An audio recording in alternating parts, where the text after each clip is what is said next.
Bienvenue à Saphir Hotel, un cadre VIP, propre et reposant au grand carrefour de Kinshasa, avec un service d'accueil digne de vous.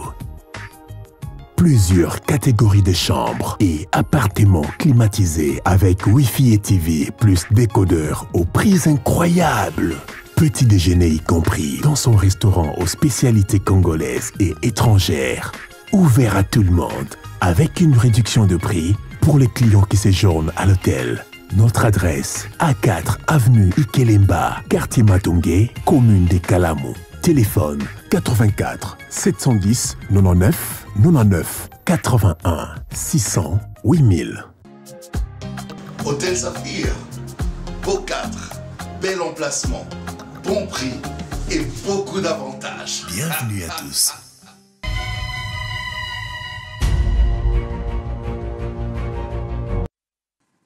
Très bien, allez, merci beaucoup. Bobo, mobali nyonso, mwasi nyonso, bon, basi bino botuna kabiso déjà.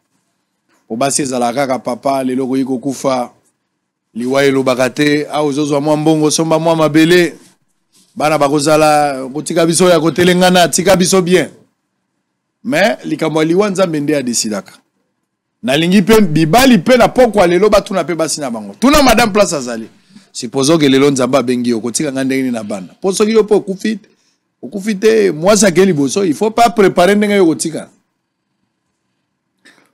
Baba mama izaka mbote na pesi bino hein. Na bige basi balinga mwa lokumu poso mobile aza docteur, omona benga mwasi mwa docteur. So mobile aza général, omona basi benga ma général.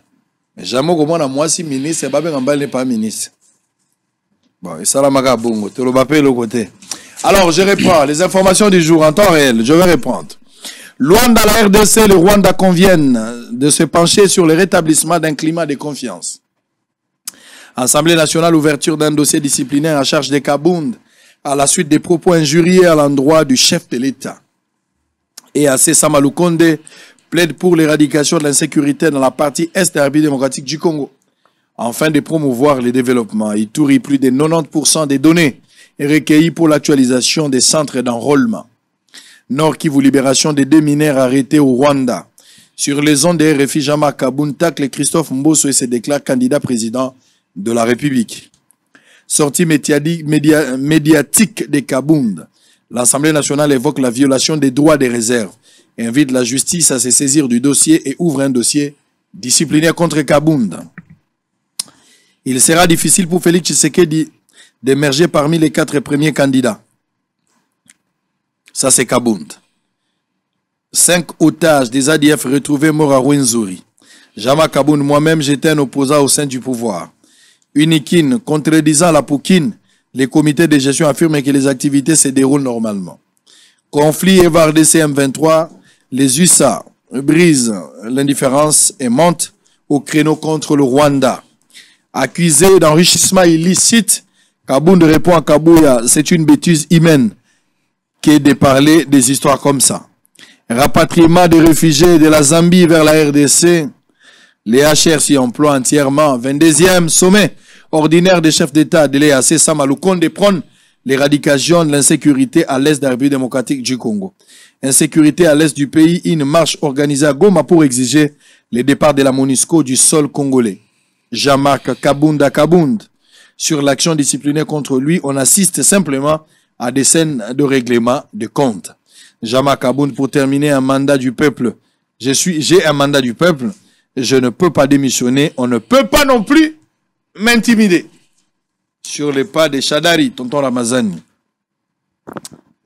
Allez, on va évoluer. Deuxième invité, TVza Radio T. Mais, encore une fois, Nazoluka ministre ya Nani Ndeko Liaou. Oui, tali makambo ya fonction publique. Nazoluka Liaou. Makambo ya fonction publique. D'abord, asali ba réforme ebele. Asali moi ba exploit ebele na place wana. Na moni epe na Kisangani. Abuyaki moi makasi pe kuna. Makambo kolobeze ebele po sali moi ebele. Ndeko Liaou yo yakana na TV na Bosolo. Yakana no. Yo zali ministre ba fonctionnaire. Ba fonctionnaire bazana besoin ba yo kayo moi mituna ebele. Plateau ya Bosolo eza ko zelon Ndeko Liaou. avec tout respect, mais au Vandawa. Bandekono Bayakawa, yo pe au Vandawa. Tout le monde est fonction publique. Les fonctionnaires ont besoin de yo. Soko ya oye ko vanda ba tout le monde est malam. Il est grand temps ba ministre boya ko solo là. Ils ont débrief wana RTNCT, bokende ba débrief bolobi makamona bino pe esili. Yakana no ba tout le monde est peuple. Pe lo ba réponse na yo. Ndekoli ya u toza ko zela yo, to sengi yo ya wa mituna izali. Mituna ya débrief wa RTNCT, mituna ya bosolo. Na beto mwa bambodi yo bimsa mwa ba plan. Tozo zela. Oh là là, oh là là, oh là là, oh là là, oh là là. On va prendre.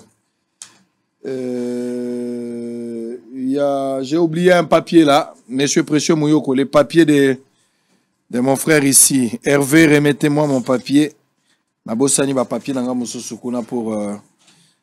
Très bien, allez, Ndeko Trésor, boni. Malamu Sango Mokondi. Na sepeli to lukani bambale belé, mais c'était très difficile pour nous, pour la monana, pour mon anité. Mais finalement, la zone Trésor Mwamba cadre à l'Union et qu'il y a l'Union pour la démocratie et le progrès social, UDPS en cycle. Nous avons la UDPS à Kala. Mbote na yo. Mbote sans. Pourquoi t'as UDPS quand? Na banza yomoko talisi lwa moko libosobi. Oze mwana UDPS ya Kala. Ngai na kolipe na botami na kati UDPS. Tant on a PC à Noabongo et koko situé déjà tranche ya mbula na nga botami. Na banza maba mbule belé na yo lokola soko tali na ben na téléphone na yo oyebi kombo komaka na ba mbula mwa akala wana Trésor Mwamba force du progrès ba né déjà 2007 wana ndo komaka ngo na koloba na ndenge activité politique na bokoli nyoso ezeta to kominde na université comme ezali une vers munene mutu aza kokolisa mama ele nae pebi ko assumer pe ko eba nzela nini na kolanda na ndenge ba boti ni pe ba kolise na ndako na bango pe na ndenge pe mokili zo tambola pe ba décision après puberté okomona mutabu akomi ko manifester ko sur ko bisama ba attitude misusu nde ko s'engager mingi mais sphère wa UDPS ezelo ko na kuti na ndako nanga tatanga za moko abato ayambo pe bakanga makana bambula mo ebandela UDPS na ba année 82 na Gilbert Kankonda kutana pe pa na kata prison nde directeur Mwamba ya retraité nde tokol na sphère wana na bomona muke mais prise de conscience c'est à l'université de Kinshasa l'année 2003 na ba accompagné ebele ba monsieur Basena IDPS oyo zalanga na Etienne Tshisekedi na IDPS oyo ya Kabund na IDPS ya Kabuya IDPS ni nozo préféré mais le sina motuna wana na etando ekemo kwa mboka na biso Kisasa na pesaka mwa yano na talisaka na motuna lolengo wana UDPS ya Tshisekedi topé UDPS Union pour la démocratie et progrès social et zebe UDPS moko à la seule grande différence il y a eu des UDPS de l'heure à Félix Tshisekedi ou il y a UDPS au pouvoir UDPS ezali kaka parti moko ba père fondateur na biso batika ka yango pe bakela ka yango na 82 ndeza UDPS ezali wana mais na kati ya configuration msusu eza UDPS ya ko bunda pona bokomi na pouvoir sans kotangisa be makila bana mboka na biso nde UDPS wana o eza na pouvoir ozoko kamba pe mboka na configuration actuelle ezali liwana nde yango wana o ezali UDPS au-delà makambo wana na kosengela yo mwa eloko moko na zebi genre bateau basalaka politique ba kombo abato te mais na banza e kosengete to aborder ba kombo peso ko singama mais à la base je suis quelqu'un qui me réserve naturellement ya ko salaka ba plutôt pe ba polémiques individuelles parlons idée parlons politique parlons peut-être économie autre voilà mais ça sera difficile ya ko dissocier batona politique effectivement na lobby ngo pe ba politique na biso eza ba politique zo vanda centraliser na moto so otali ba parti politique eza parti penza ya ba idée ya bato boete motonde azo za la leader ce sont plus de leaders né moto baza célébrer bazali adorer bazali soutenu. Bon, on va poser des questions. Na IDPS en tant que jeune au Oumeli balobi que na IDPS m'a ça ba jeune chance c'était et que ba jeune est belé même en termes il y a ba responsabilité bazo courant na binote ba pesa mingi ba vieux à part à l'instant to kotanga kombo ya Yves Bonkulu aza ministre 2 fois mais belé botikali na partie considération exacte est-ce que ozwa libaku que na partie ba peso quand même moi confiance à plusieurs fois au travail dans ma responsabilité ou il peut subir même injustice. Motuna kitoko makasi mingi parti na biso eza parti moko ezo prôner démocratie pe social démocratie kaninga lomba minwana. Na motuna wana je vais être sectionnaire na UDPS mais na kolobelo ko moko important. On lobi chance na ba jeune et ko sala ka mingité. Ce n'est pas trop vrai. Ba jeune bazali pe na kata ba représentativité misusu. Mais il y a un problème aussi quelque part. La qualité. Il y a ba profil pe ya bato.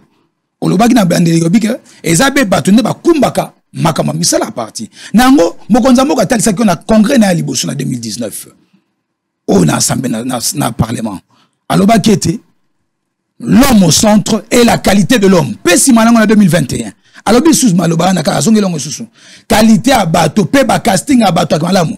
Mais tokoka moka mingi lelo yo na kati ya politique interne pe a parti na biso. Okomona ke babilongi misusu eze bilongi oyo quelque part tous na monopole akoy ba combattant nyonso te. Mais na yango eza un grand débat. O moni ba encre nyonso soko couler, o moni ba conséquences nyonso salami wana mingi pona biso ba jeune ya UDPS. Tozebe na sima mokonza moko Afrique en Chilombo tozo croire na ye mais na makambo matali casting et c'est très important en tant que moko ya ba leader ya UDPS ya ba jeune ya UDPS otokoli tuzaki yo za na suki ya pembe boete ngana saki be na libandi ote to kusa ko mona bisona nango ndio mona kito na kati ya na nzela ya Kisantu UDPS et quand même qui n'a secrétaire général mais Mibison sokuna Kisantu bande ko banso a eu des pestes tout le monde to réfléchir makasi mingi pona ko talisa lolenge nini to ko kumba mbe parti na biso pe to ko accompagner mokonza mboka nde yango nde vision est important mais esika ba jeune ezali de choix mais mingi et sengeli rigueur topé réalisme complaisance et à la tête placer des hommes qu'il faut à la place qu'il faut le profil des personnes et des animateurs na banza ba kambia parti o bazo kamba parti nde basé wana ba ko tenir compte na ngo mingi pe ba pe ba ko sala ko bengama ba pe ko samsala na ningelungu bali Gilles Monnier Razab ndeko Gilles Monnier na banza azena kachona makala azana kachona makala vous assure que Gilles azana makala je pense parce que nalanda ki neta de quel quoi batonyoso kaza ki interpellé na mosala na ba émission ya police na biso batalisa ki makamo bazwa ki on a yango donc c'est un peu ça très bien alors so kaza na makala to vérifier information bandeko bazako no ba Barnabé ba ko pesa j'espère que justice na biso pe et ko ba pe ko sala 2 poids 2 mesures te na likambo wana nako ba faire de justice c'est ça la débat mingité mais to ko placer un mot et c'est na ba combattant belé oyo babundi pe mingi nde force du progrès nde ba mouvement nyoso nde bis ba jeune nyoso basé na mboka na biso na kisasa pe na ba mboka nyoso pe na mikila poto ba sengel pe ba jouir na pouvoir oyo ba ko kapeko zala pe estimer pe responsabiliser nenge mokonza mboka ye moko président Sekelo Chilombo asengi pe na yango c'est ça. Alors bato bazo accuser na mo makambo ebele na lingi quand même to sala mo toilettage avant to kota na makambo ya ba point de presse ba Kabundo na ba Diongo na Zolanda bato ebele baza ko accuser yo d'abord oza accuser de part et d'autre na minute oza le wash of souris oza la position te c'est vrai qu'on s'est présenté muta IDPS oza apena la position te bato musu ba lobby oza muta Kabund ndenge Kabunda kenda yo pe fo kende na Kabund yo moko oza kolobaki ozalaka conseiller ya Kabund alors que bato Kabund bazo reconnaître que yo tikala ko travailler na Kabund ni na assemblée ni na parti na bureau privé à Kabund tikala ko zalate quand est yo ozalaka conseiller à Kabund OK déjà na Kabund tant ba suspendre Kabund binono so kendaka to tikalaka parle-moi un peu na oyo yebi. Merci mingi ezoko souinga makasi mingai na salaka politique populiste te naza mutuna jeune victimisation te na eu des pèses ngai trésor mamba na briller na constance na ngai makambo masalama ki nandeko Jean-Marc Kabund olobi bato ya Kabund eza mingi ezo seksanga mingi ngana ze mutu ya Kabund te na se justifier pe na yango te ye moko Jean-Marc Kabund esika zali wana ayebi maïnyos nakoki ko répondre na bato na yebi tete na banza opinion nationale pe internationale pe bandeko nyonso akati de pes ba ebi rôle à combattant nyonso nzinga ba kambi na biso rôle la combattant sur UDPS Mossa ya salaki mais je ne me veux pas me prévaloir conseiller ya Kabound ou pas conseiller à Kabound mais lui Jean-Marc Kabound sait le rôle qu'a joué Trésor Mamba et joue Trésor Mamba au sein de l'UDPS. Trésor Mamba était un communicateur de l'UDPS. Trésor Mamba était un scientifique, était un intellectuel. Trésor Mamba était un économiste. Trésor Mamba était un analyste politique, était un penseur politique. Trésor Mamba a apporté beaucoup autour de nos dirigeants du parti. Je n'ai pas commencé à flirter autour des dirigeants aujourd'hui. J'étais avec le grand frère Jacques Chabani, qui nous a porté. Nous avons été avec plusieurs personnalités politiques de notre parti politique. Parlons de Kabound. Je suis dans Kabound, je suis là. Bateau, Koloba, bateau à Kabound. Je n'ai pas besoin de me greffer sur Jean-Marc Kabound. Jean-Marc Kabound m'a trouvé ici à Kinshasa en train de faire de la politique. Quand moi j'ai rencontré Sven Tshisekedi, ce n'était pas en 2010. J'étais trop jeune. Quand moi je passais les médias pour défendre. Entre toi et Kabound, qui est le plus grand? Il est plus âgé que moi en âge, okay. Évidemment. Ngai naze moto ya Kabound était, ngai naze li puriste tshisekediste, naze tendancieux te, naze flatteur te. No moni ba posture na ngai, ezoko inquiéter bandeko basusu. Pourquoi bato bazoko banga bato abwanya sans prétense, ngai te. Bana UDPS o bakanisa kamala mbaze belé. Moi mikolo leki moi mingi nga na yo, ya mboboso na biso ezalao. En privé, en aparté. To cela ka makambo na makala. Yako frustré, baye bakanisaka. Bao bazali demandeur, yako servir parti na bango.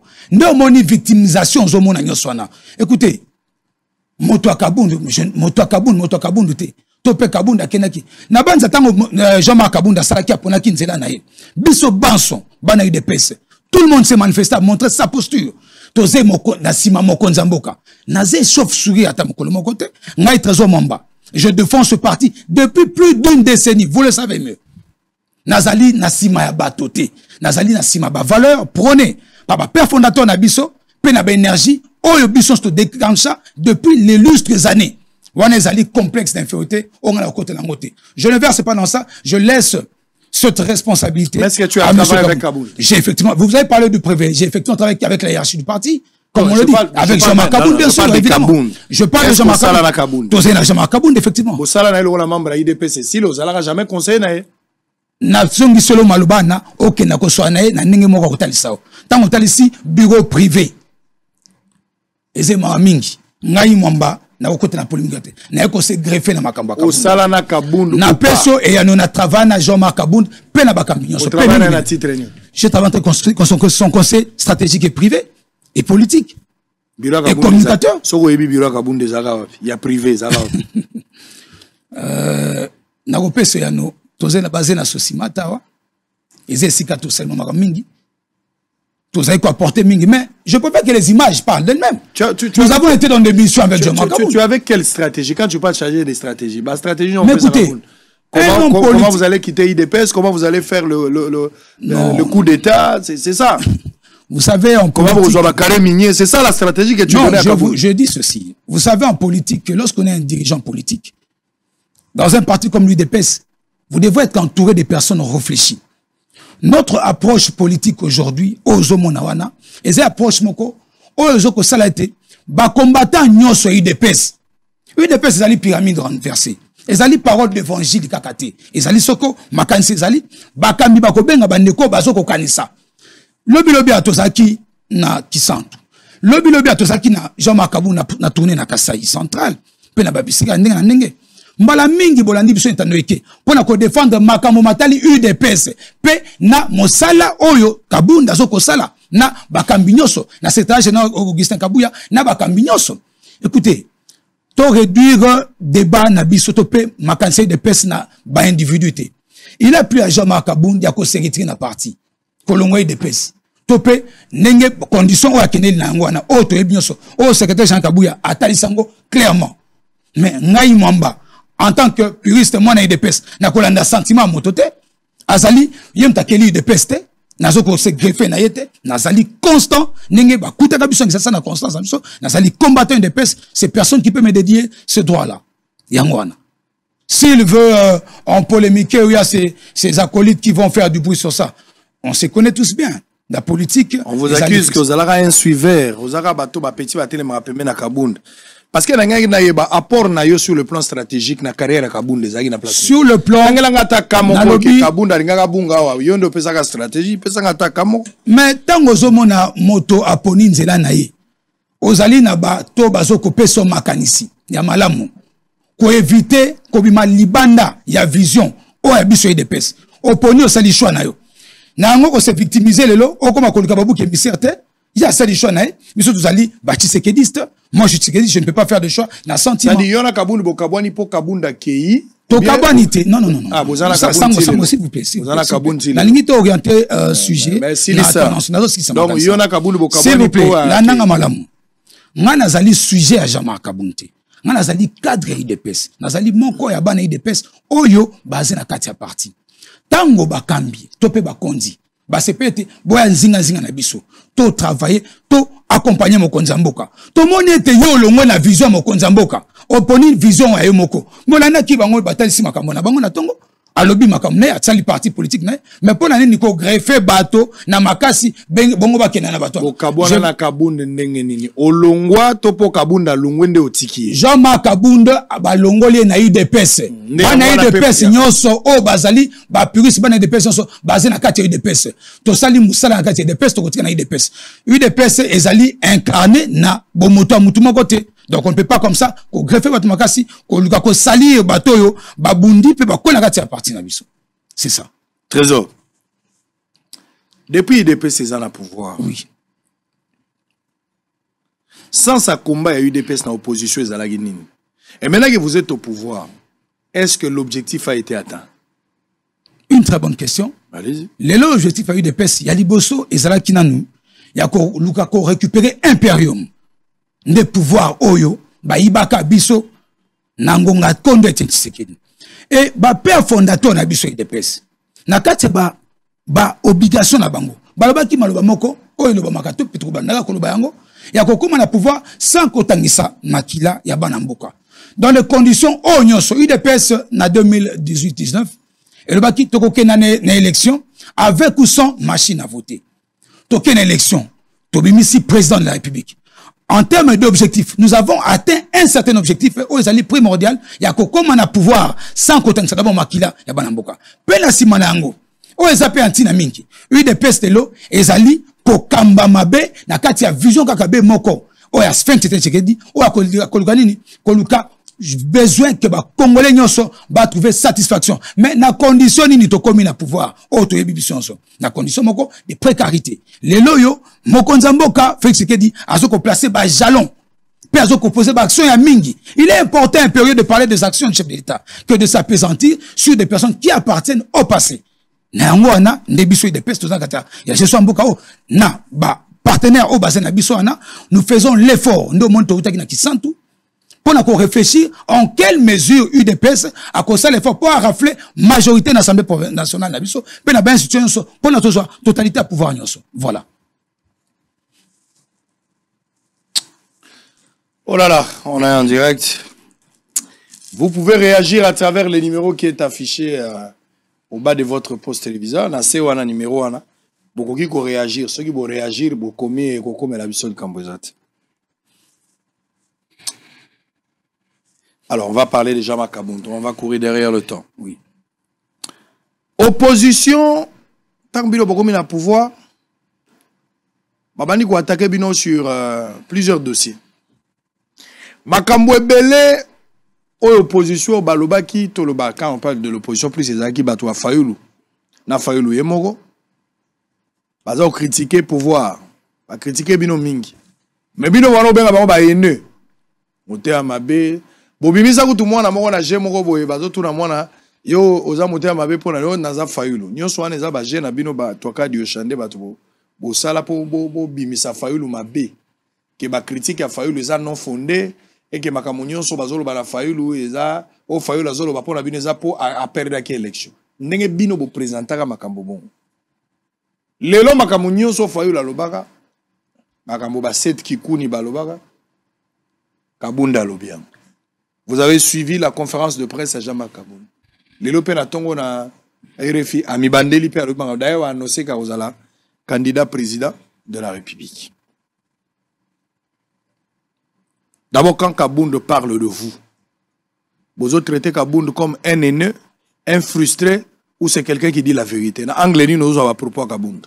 Non, mais à propos de Jean-Marc Kabound, d'abord, ils ont engagé, le peuple congolais a constaté d'abord ingratitude, parce que Jean-Marc Kabound. Engagé le peuple, c'est le bama nayo. Nazoko loba nayo. Le bama ngana il y a le bas qui n'a combo à peuple. Nazoko loba na combo à peuple, s'il vous plaît. Politique, ils ont service, nandenge pour servir famille, ils ont pour nous servir peuple. Il y a un combo à peuple. Ou à constater. Ba propos oyateni wana. Secrétaire général Atalisa Kiango au clair. Na banza bilili wana bolobela Kiango pe na katia édito na otangi yango. Ce qui lui est reproché, et Yebani Bemalam, il a été à la gestion, il y a eu des UDPS. En tant que président ad intérim, il y a eu des UDPS. Mais est-ce que ça peut faire débat? Mais c'est à lui de prouver le contraire, que de jouer à la victimisation. Parce que le loyo, qui est le premier bénéficiaire? Qui sont les premiers bénéficiaires? On a bâti le Kambaba jeune, il y a eu des UDPS. Mais il est le premier bénéficiaire. Nakatia combat UDPS. Nakatia avantage, il y a pouvoir. Pena o nyoso to yoki pe simana yango wana eza makambo yo na kokota yango mingite parce que na banda bazusi na biso balandi pe makambo nyoso le bama ki wana mais passer la victimisation pour salir le nom du chef d'État. Là nous disons non, N-O-N, c'est une fausseté qu'ils apprennent à s'assumer. Un vrai tshisekediste ne se perd pas. Un vrai tshisekediste a les cas victimité. Tala mingi mingi kondo et Tshisekedi a koufi de pèse. Tshisekedi meza kolata moniere ya sphinx c'était et là kolata moniere a bleuté et ça na katia motema na conduite dans la démarche na banza mokonza mboka flèche que Chilumbu auto na katia pouvoir lelo atalisaki eloko moko très important kotia peuple au centre ya ba vision na biso ba international tango biso en tant que bayi bana mboka bayi politique pe ba congolais nyonso ba congolais nyonso tozana na kati ya bolingote ozomona mythomanie lokuta. Mais attendez, comment on peut se dédouaner alors que on était à la gestion en moins de l'espace de 6 ans, de 6 mois? Quand on se dédouane, on dit que ngai na ibi makambo anate topé eza makambo. Mais attendez, wana eza ba rigolade. Ça dit, si je comprends ici, makambo kabunda lobby eza solo, mais à lobelango te kazo boa que la bino ne sonde boa na lobby do yepe face na lobby boye. Soka lobby na incompétent, yokana no, tozo yokana. C'est-à-dire, incompétence au Kabunda lobby, besoin d'incompétence notoire, un problème de leadership. Il a parlé de beaucoup de choses. Ba grief nyon so Kabunda zo reproché bino, boza d'accord bino IDPS qui est solo, mais à condition allo ba ke pas en la kati, allo ba ka eza bino, c'est-à-dire azo finga bino na masumo yé pas en la kati, eza bino mogote, c'est ça. Les kambo incompétence, toi ça lui montre incompétence, to pe incapacité à gestion, mais zayé. Pour nani na obezaye. Parce que lorsque Yozali président ad intérim, il y a parti.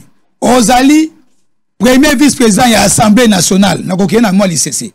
Tata na bino atiko ya na bana na baleki. Yowana okimi ndako. Olobi na za mwana ndako amena libanda ndako. Ozali capable de gérer bakamate. Kabe ogisa talisa ngonyoso. Qui a géré le parti? Les loyo ya bimi victime nango. Je crois que makambo wana ezali manque ya sincérité. Un vrai tshisekediste à cause de la position en ngate. Likambo il y a manque à leadership. Mais le président de la République, l'action a mené nyonsoa. Ba pile na 20, topé bax na 4. Mais ba prof nango soko mona na lelo. Azokene graduellement, mais traiter les chefs d'incompétents ou encore de manque de leadership. Mais c'est faux. C'est lui qui a manqué le leadership à pouvoir encadrer et à gérer le parti à cause du cumul de responsabilités. Lorsqu'on veut tout embrasser pour soi-même, c'est ça le problème. Vous savez, la politique d'attaque personnelle est une politique qui démontre noir sur blanc qu'on n'a pas encore atteint la maturation dans le fond de l'acte politique. Le tshisekedisme est aussi déclaraté. Et ça va acte.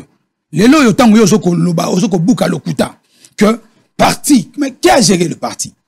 Mais c'est Jean-Marc Kabound. Qui a géré le tout? Qui a recommandé les gens? Mais c'est Jean-Marc Kabound. Mais qu'est-ce qu'on ne voit pas? Qu'est-ce qu'on n'a pas vu dans Katia Mamba parti Nabiso? Si aujourd'hui, bato bazon dongwana kanyo soso kolobao, ba bloc tendance tel, ba ko kachitaka bato. Mais ça peut à cause de quoi? Ba entretenir, ba division sans parti. Et je salue l'action au parti tout ça là. Na kisantu, ba résolution ngeza makambo interne à parti. Après 3 ans encore, il y a évaluation. ba résolution ils ont mis à Katiwana na banza ba kambi pe ba kotal sango pour ko redresser sous malam qui a semé la division entre ba bloc à jeunesse entre batalons et ba structure. Mais ce sont eux la preuve on crée un désordre et on s'en retire. Le peuple constate. Vous savez, se déclarer vrai tshisekédiste, c'est facile. Mais les faits et actes, et ça clair. Maintenant, aucun matériel, parce que tout a été dit, a été visible. Je veux qu'on aille, il peut attaquer le chef d'État sur quelle base? Parce que le chef d'État, Azen va piler, d'abord, liberté d'expression. Liberté d'expression. Le régime actuel, les régimes à jouisseur. La première jouissance, ou encore, ce qu'il appelle jouissance, mais il est le fruit de la jouissance lui-même. Qui est le grand jouisseur? Mais c'est sûrement lui-même. Le président de la République sert la patrie. Vous appelez jouissance quoi? Le fait d'être en train de vivre dans une maison, dans une villa à l'OUA de quelques mètres carrés? C'est ça la jouissance. Le fait d'aller faire des tractations externes pour l'intérêt de la patrie, relancer la diplomatie, c'est ça la jouissance. Le fait de mener à bon port ce pays, redresser la courbe économique, c'est la jouissance. Le fait de trouver un budget à près de moins de 5 milliards de dollars, aujourd'hui relevé avec un défi, c'est ça la jouissance. Non. En bon homme d'État, ces genres d'arguments sont des arguments des signes de faiblesse. Rejoignons-nous sur des indicateurs ou des indices objectifs comparatifs vérifiables. Ne parlons pas en divagation. Dans mon équipe opposant à la divagation, qu'on aille en termes de chiffres. Où a-t-on trouvé l'éducation congolaise? Où a-t-on trouvé les salaires des Congolais? Où a-t-on trouvé la solde des militaires? Où a-t-on trouvé les routes que Tshisekedi Félix a trouvées comme chez l'État? Où a-t-on trouvé l'économie, encore disons, les réserves d'échange? Et ça l'a rendu comparatif en chiffres. Aujourd'hui, diplomatie au président de la République a relancé. Et ça, à niveau Nayango, il a participé. Ça veut dire qu'il n'était pas sincère. Je crois que, comme on dit Nali Falansa, le temps est la seule bonne réponse de la vie. Alors, tant est à l'issigno que sincérité, solo n'est pas la politique, et ça n'a pas été masque est tombé. Est-ce que vous pensez que Kabound est un traître?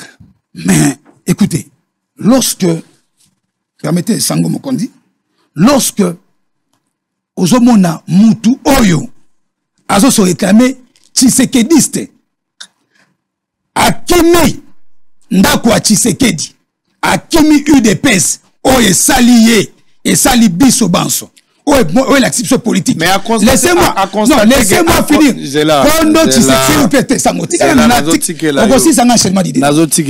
S'il vous plaît, s'il vous plaît.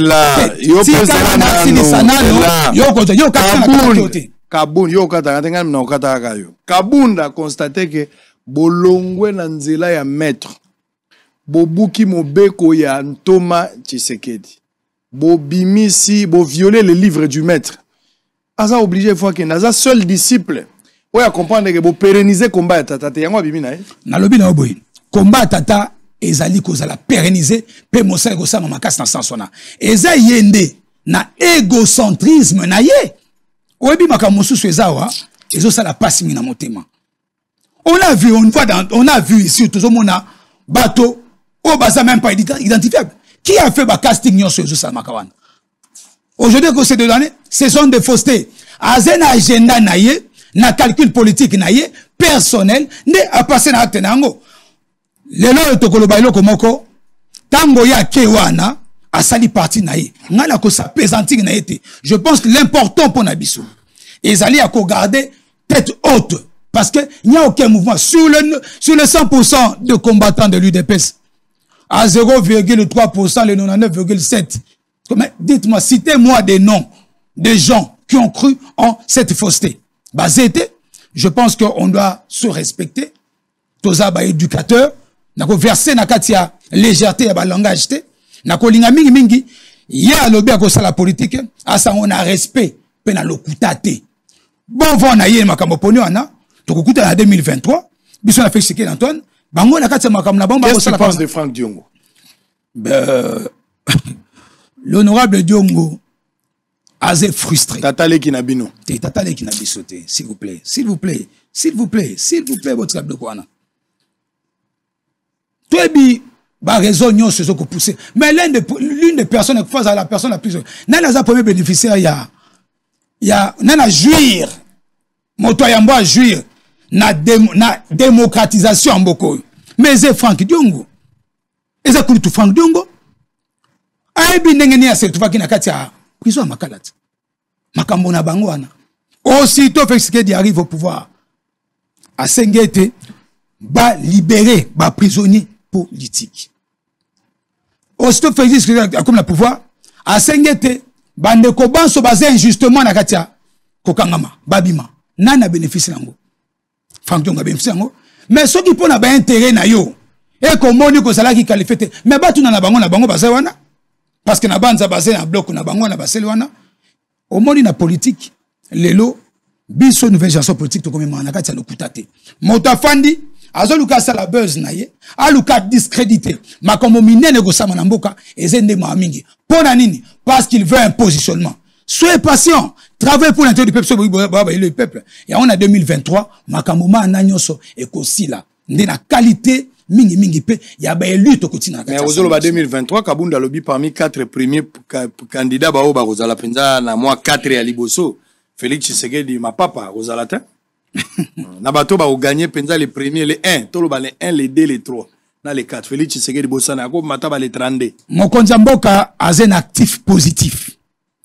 omoni politique ya mythomanie bana Kinshasa pe bana Congo nyoso ya mikila poto pe Afrika ba mesani na ngoli susute to jeu politique il faut s'attirer ko sa personne victime ko luka ko créer embouille mapone ko cette ko luka babolinga na batu Félix Tshisekedi aza mutu moko a ko travailler na humilité na simplicité azo ko verser na ba distraction a pampamba wana te ndo moni azo ko luka a créer popularité moko o eza ya illusion 2023 ça musrete dans quelques mois mokonza mboka a un bilan mais au moment opportun et autant ça parce que makambo mboka eza na kati ya chantier lelo yo ba fonction je voudrais qu'ils disent que il n'y a pas eu de redressement sur le plan économique.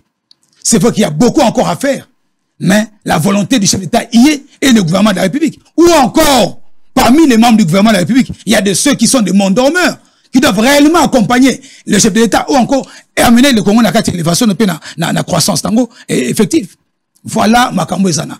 Vous savez, to mesala mingi na molimo ya kokosa. Pourquoi? Parce que yo moni que osé son intérêt moroté ebe bakaka. Mais nzamba likolo azena biswawa. Qui sera en difficulté entre Kabound et l'IDPS? L'IDPS sans Kabound, Kabound sans l'IDPS. Qui de ces deux peut être en difficulté dans le jour à venir? L'UDPS n'est pas assis sur des personnes. L'UDPS est une machine politique. Je le renvoie à son discours de la date où nous avions fêté la journée de la base. Ses propos tenus. Il sera victime de ses propres propos. Rendez-vous en 2023.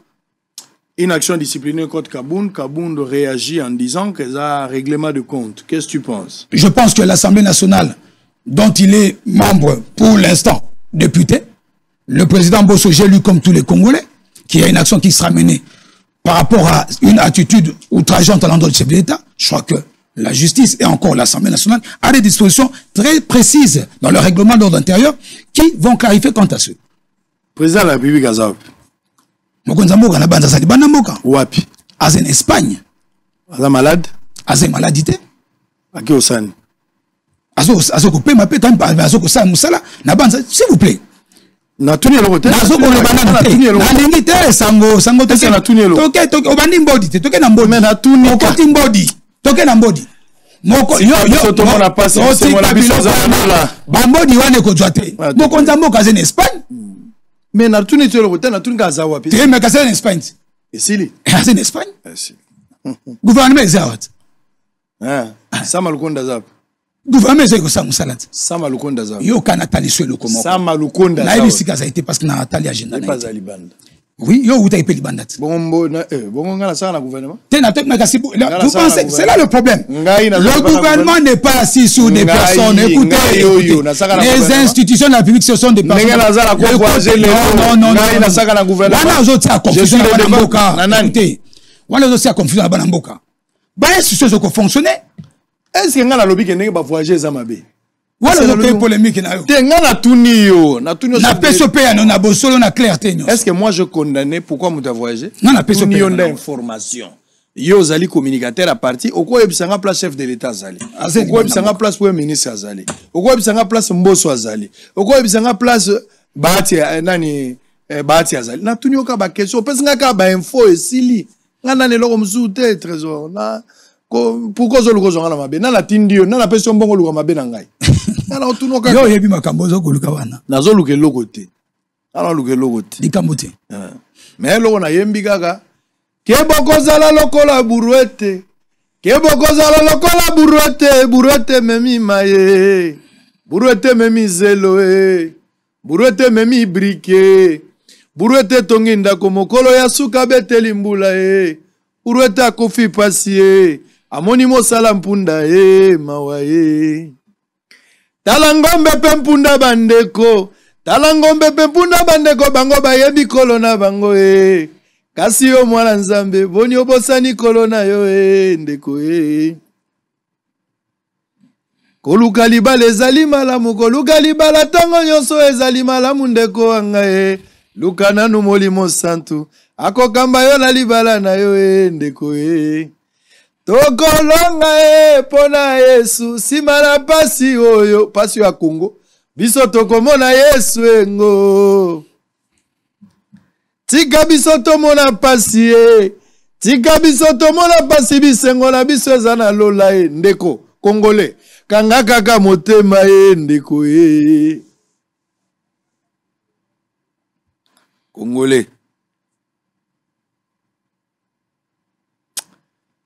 Nzambe yoka biso mawa mais namoni ba pays nyonso ya monde ba développer na prière te lokuta au pays moko va développer pour la prière. Rien. Le travail. La prière, c'est pour t'amener au ciel. La prière, c'est pour te préparer à l'enlèvement. Mais le travail. Le travail. Naibisaki bino. Bamboka wa eza développé basalaka 24 heures sur 24. 24 heures sur 24. Batu bazo sala. Les pays développés continuent à travailler pour se maintenir. Même si on a sous-développé, on a 10 heures généralement, parce que ça a 15 heures.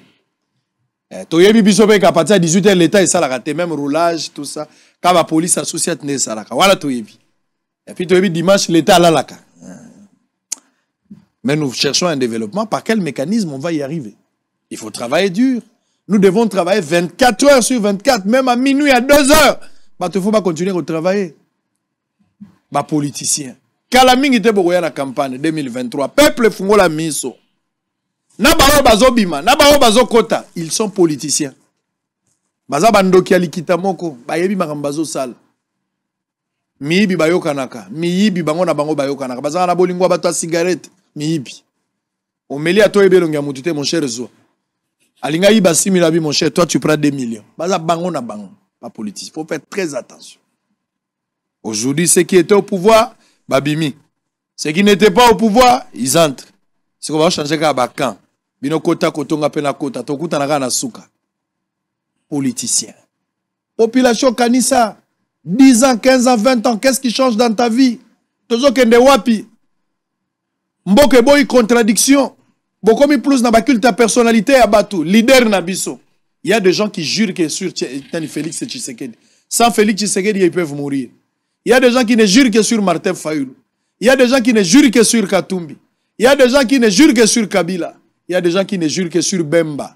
Ils ne jurent que sur Jean-Marc Abound, sur Seth Kikouni, sur leurs leaders politiques. Quand est-ce qu'ils vont jurer pour le Congo? Ils parlent de Congo par formalité, mais en soi, ils ne jurent que par leurs leaders. Place à Congo et Zawapi. Bon, mengo nyonso biso tangaka na classe. Même ça biso Congo za riche et tikali na masolo. Mboko za ba intellectuel ndenge na ndenge batu ba université. Chaque année vous avez un nombre exagéré à ba universitaire. O bazobima. Maele wane za wapi? Minéraux zaka ka ndenge zali. Banzele zaka ndenge zali. Rien ne change. Bongo tina ba professeur. Quand vous parlez de professeurs, nous allons en grève nous les professeurs. Je suis d'accord. Mais c'est quoi l'apport ya ba professeur dans la République démocratique du Congo? Vous nous formez, c'est bon. Mais en contrepartie, biso bato tozo former, tozo sala makambo nini? Congo ezaka ndenge. Ti lelo toza ta na esika ko sala usine ya tomate te. Toko kako créer ata usine ya kosala jus. Bukanga lonzo ka moko munduki. Tozongi naze. Nyonso tozozwa na litungulu kolone ezoza la pasi. Tomate ya linzanza tozo utanango libanda. Oya biso moko tozo pesa za. Donc mboko des années, Kabila fait 18 ans, Mouze to ngala lobaka Mouze batika tata wana na kimi avant na ya sala kimi ngite bandenge na ya kufi atrocité botika tata wana sala. Kabila 18 ans au pouvoir, entouré de professeurs, Batouba Yebi, tout ça. Où est l'usine? Usine. Tolobi yaji, to sali pêche, to banrosa la pêche, tout ça. 18 ans, social, tout le monde. Tu sais qu'elle est venue 4 ans. Wapizine. Et on va encore entrer dans la deuxième phase. Pas usine exate. Bozaka na masolo. Oyebi Congo na kala. Ba série ya Zaïre. Au moins, société alimentaire, botikali na nostalgie, babanda ko sala biloko awa. Awa ne pas na sala ma papa, awa ba no monter mituka, wana ma solo, bongo lelo ezawa. Batu bazo sili sa classe bazala misala te. Des jeunes, des diplômés bazo sili sa, bazo e bate avenir eza sombre, molili avenir eleki na li felo, batu bazo e bate bako suka ndeni. Des jeunes bazo sili sa, ba yebeli bango alongi na, ba yebi eloko te. Et comme la famille moko soki moto azui moko bato nyonso bako se greffer likolo na ye po baza ne place à kozwa te bazo zwe pa ndeko na bango. Mais ça presque une malédiction d'être béni seul dans une famille. Et ça lokola moto azoki mambango na libanga na kingo akozala distance à molai te. Rêve ya ba jeune congolais za wapi. Rêve ya ba jeune congolais ke wapi. Ba politicien ba yibi bino na bomwana. Ba yibi bino rêve na bino. Botikali dépourvu na ba sens. Moko ça iso nini. Justice manipulée à un certain moment par des gens. Bah, journalistes qui devaient même sauver le meuble. Pris en sandwich par des politiques. Policiers coopérants. Finalement, nous sommes tous bon mabiso moko pona niaya. Mon père zo ko sakana biso po akuti biso moko toza na ordre te. Bon, journée to ko décider de lui qu'on s'arrête et puis on commence maintenant à faire la vie. Biloko na bino zakaka élection. L'élection c'est pour accompagner les politiciens. Les élections na mboko za pour accompagner les politiciens. Tolongola ba oba kota ba oba bima ba oba kota. C'est bon, on fait cet exercice. Topesi bino nyonso ba politicien, topesi bino nyonso. Nini topesi bino te, topesi bino nyonso. Confiance topesi bino. Ceux qui tozala ki basi ne boboti si biso déjà ba nebele topesi bino nyonso. En contrepartie, jeune Congolais a gagné nini? A gagné nini? Même l'entrepreneuriat za na mbongo te. Bo ibisi ena mayele, bo pesi distraction pembeni na ye. Abina mela, acha tatouage, amela chicha. Bo bomi na jeunesse na ye mobima na mutu. 10 ans, 15 ans, on aura quelle jeunesse? 15 ans, 20 ans, on aura quel pays? En même temps, quelques individus continuent à s'enrichir. Pouvoir les ba tour, o eza tour na biso, o eza tour na bango. Bango nde ba uti aussi sa siko biso. Ouf. Le lundi, je vais parler. J'ai un dossier, je vais parler. Je ferai une mise au point le lundi. Ça sera très difficile, mais je vais en parler.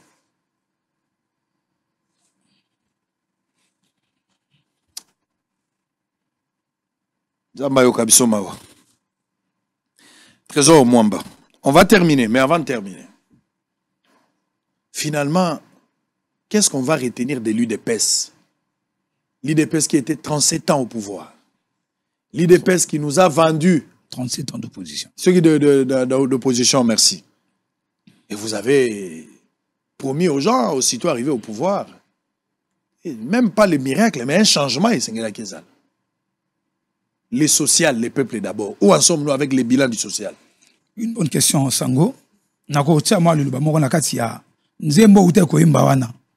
Ya bouet na sepeli nango mingi. D'abord, avant que Nakota Naskanana, ce qu'on permet de placer na boyembi na wana. Il faut interpeller bayi politique mingi.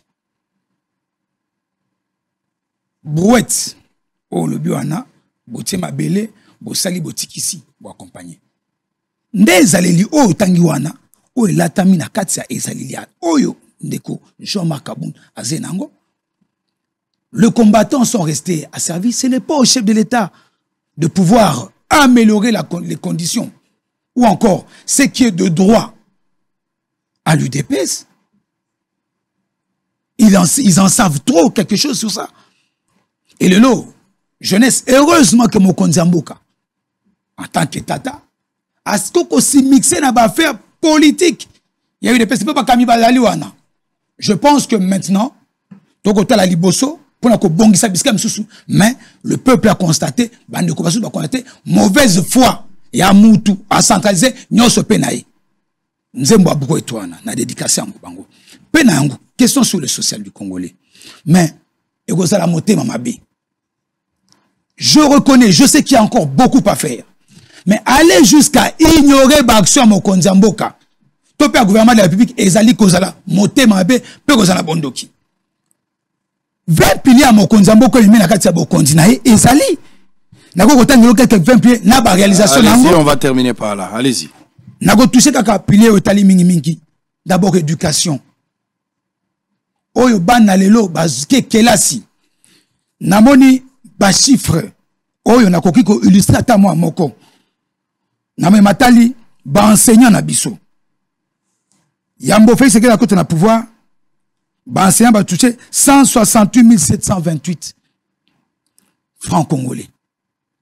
Mais, lelo et Yokomata, na 381, P 411 500, soit combien? 126%, P 144%, il y a augmentation. Basol y a basoda. Tu crées un toc sauté. Basoda, condition à bango moke mokonzambo ko talaango. P gouvernement ko talaango. Mais c'est et ça m'a souvent malam minkule kasus yakoba kisama. Na niveau il y a fonction publique.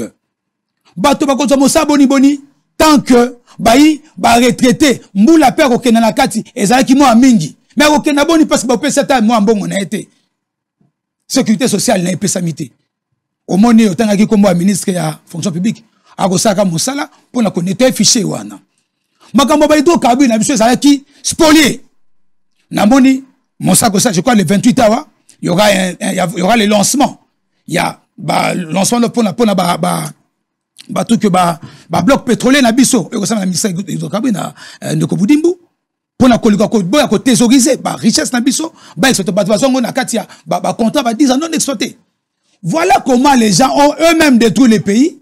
Ils viennent maintenant en victime. Yo moni lelo présence traque ba détourneur. Là, il y a encore la justice qui doit nous dire clair sur le suivi. Lorsqu'on attrape les détourneurs, il faudrait qu'on puisse aboutir. Le projet, ou encore, la justice doit être progressive au moins et non statique. Lorsqu'on constate qu'il y a des actions qui ont été menées négativement en détournant les biens de la République, il faudrait que lorsqu'on continue à enquêter, qu'on ne trouve pas le corps, qu'on continue à trouver ceux qui ont réellement détourné ce pays. Le social, le panier de la ménagère. Mais comment est-ce que le panier de la ménagère aurait que ça la malamou? Alors que le pays souffrait en termes de réserve, en termes, il y a un flux financier. Lorsque vous avez une coopération internationale, mon côté Boutama, sans qu'il y ait un contact extérieur. Et aussi, lorsque l'entreprise publique de l'État est commis, n'a pas résonance, stoppé à l'anniversaire et à bateau. Bon, l'État, et ce que la place est oui, il y a encore à faire, mais le gros a été fait. Je pense que ma base est installée. Ndemo Konzamboka, à côté les mawanate, à Zakaka, continuer encore. Banzela, ba route, le lomoni, Nzela à côté, à Bisswa Selembao. Est-ce qu'on a six communes, Naba province, Nakasai, Jean-Pierre Bemba, je félicite Jean-Pierre Bemba, qui vous dit, fils d'un ancien dignitaire de l'époque, du fait du marché, il dit, Malaya Mboya Liboso, Namona, Lotiliki.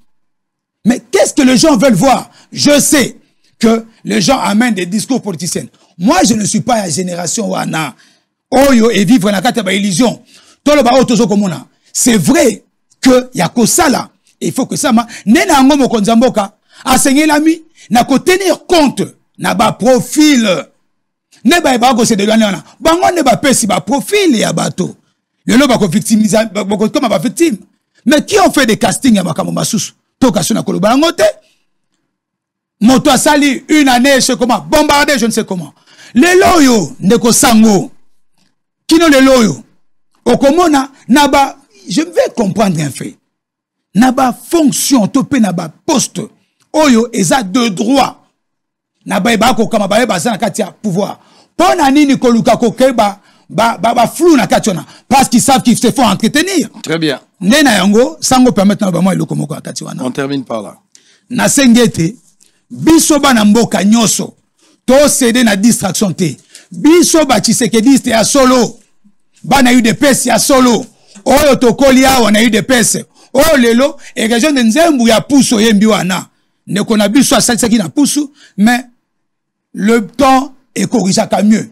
Rendez-vous en 2023, mais yambo nango tebete, mokonzi mboka Félix Tshisekedi Tshilombo na gouvernement mobimba ba ko sala mosala makasi pour na ko répondre na ba question nyonso o etali social ba congolais kwa melo ba condition to bosa na kate crise ya pandémie eza Congo ye moko victime nango te.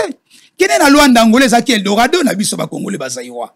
Tala ndenge nzale koti be na Angola. Yo ke na kamikili en poto. Omoni ndenge poto eza ko pela moto. Ba pia ba denrées alimentaires et mati pona nini? Les Cambouis Covid bloqué ma camobile déranger ma mobile mais Zali raison to avancer en côté. Le Congo s'est encore mieux comporté que plusieurs pays de la sous-région. On a banzo biango. Le long na monde ba to sous comme ici Rwanda, Azali pays moko développé. Mais on ne veut pas dire mais qui ont entretenu ce Rwanda. Na ba groupe mais il y a aussi des Congolais là-dedans. Tango le lot to za mo konzamboko tata to yebi ndako to yebi adresse to yebi avenue to yebi. O to pesa ki confiance. To linga te to za la embrouiller, peu distrait. Na ba dongolo miso basusu pe na bato bazo se démasquer bango moko pona ngai ba polémique inutile tokolanda yango te tozabe na sima ya mokonzi mboka tozabe sima ya vision mokonzi mboka tozabe sima ya bato bazo ko sala réellement vision na ye au lieu de se victimiser passons des choses sérieuses mais pona ngai mingi je pense que les loyo bana Congo nyoso ba constater quel genre ya génération politique de Zaina Ngoma Liboso, il y a bateau bazo ko se dédouaner. Ba ko connaître ma combat ko saté, mais le loyo biso nyo ensemble. Toi comprends mon merci beaucoup. Oh là là, oh là là, oh là là, c'est fini pour ce vendredi. Les rendez-vous est pris pour Bosolo na politique hein, comme émission le lundi à partir de 11h30 na Goloba, na ibisi bino ke na Goloba, lundi na Goloba. Et que ça la moi passe et que déranger mais beau pesanga mato il lundi na za na moi mise au point na robeta moi mbodi moko et que ça la moi pas si na batou mais c'est bon 6 mois na bombi makambango moi makasi be sili na banda ko luka circonstances mais aussi mbaka bon finalement na décidé fona loba pour musala ngo c'est là qui fona loba donc lundi na loba bo zela makambo ni na loba TV za radio T vous allez suivre ça et botika en compagnie à Bosolo télévision la seule chaîne au cœur des investigations ba voyage za ibele autoko kene na intérieur ba to yumbi ba insister mozo ya yumbi te voilà. On va encore repartir à Bunia parce que dans un info et moi il faut qu'on arrive à Bunia.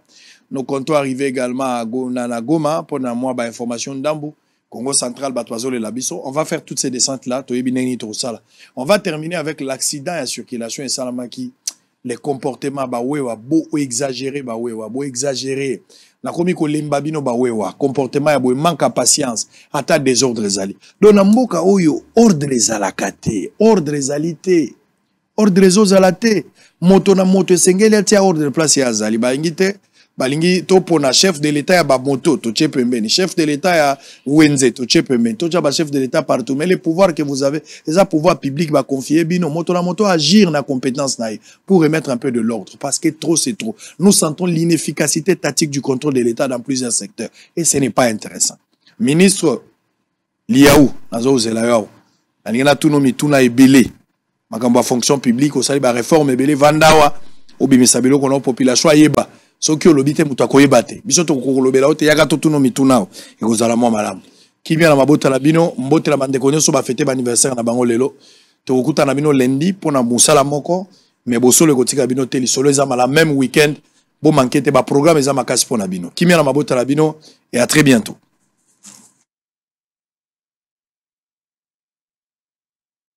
C'était au rond-point Assosa sur l'avenue Lande dans la commune de Kassavubu où un accident de circulation a eu lieu dans l'après-midi de ce jeudi.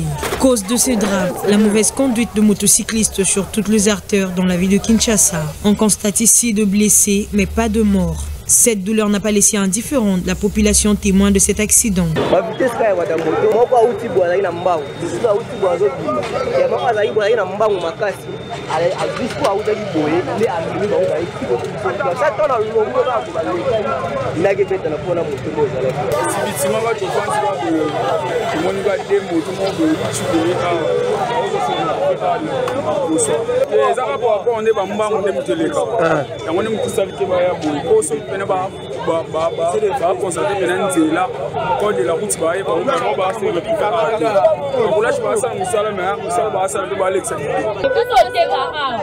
tomonaka moto euti boye moko euti boye ekota babetani asila pu nde bomonaka papa na na émotion tokomona nde na koloba te donc toriske liwa nde omoni biso awa.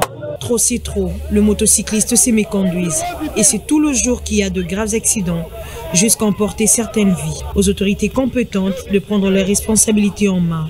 De la même manière que le taxi catch sont identifiés par le numéro d'immatriculation, on doit faire autant pour le taxi moto.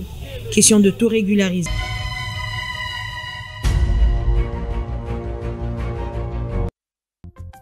Bienvenue à Saphir Hotel, un cadre VIP, propre et reposant au grand carrefour de Kinshasa, avec un service d'accueil digne de vous. Plusieurs catégories de chambres et appartements climatisés avec Wi-Fi et TV plus décodeur aux prix incroyables. Petit déjeuner y compris dans son restaurant aux spécialités congolaises et étrangères. Ouvert à tout le monde avec une réduction de prix pour les clients qui séjournent à l'hôtel. Notre adresse, A4 avenue Ikelemba, quartier Matongé, commune de Kalamu. Téléphone 84 710 99 99 81 600 8000. Hôtel Saphir, beau 4, bel emplacement, bon prix et beaucoup d'avantages. Bienvenue à tous.